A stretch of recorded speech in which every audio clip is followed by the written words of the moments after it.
There's this sense that wealth inequality keeps getting worse and worse. As a result, the rich are getting richer and billionaires are leaving the rest of us behind. Is this true? The data actually tell us not recently.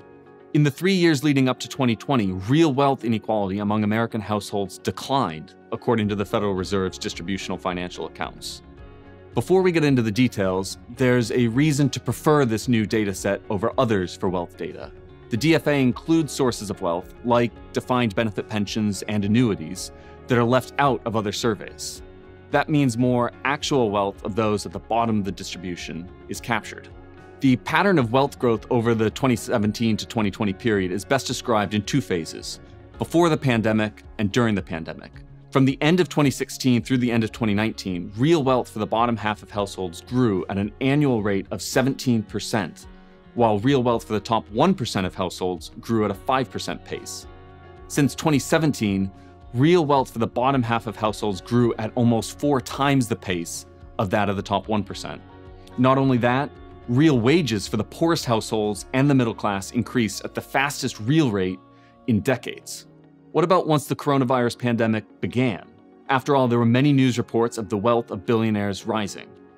The truth is more nuanced than that. By the end of 2020, aggregate real wealth held by the bottom half of households was 22% above its pre-pandemic level, while aggregate real wealth among the top 1% of households was up 10%. That is quite simply an historic anomaly for wealth to grow during a recession. The experience of the Great Recession is an obvious comparison to make.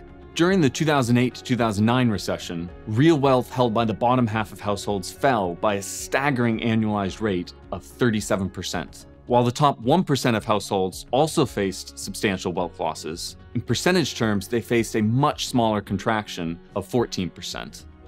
Whereas real wealth of the top 1% had regained its pre-2008 peak by 2013, it took more than a decade and the 2017 tax cuts for real wealth of the bottom half of households to finally recoup the steep losses of 2008 to 2009. So what explains the sharp decline in inequality in recent years? The answer is better economic policy.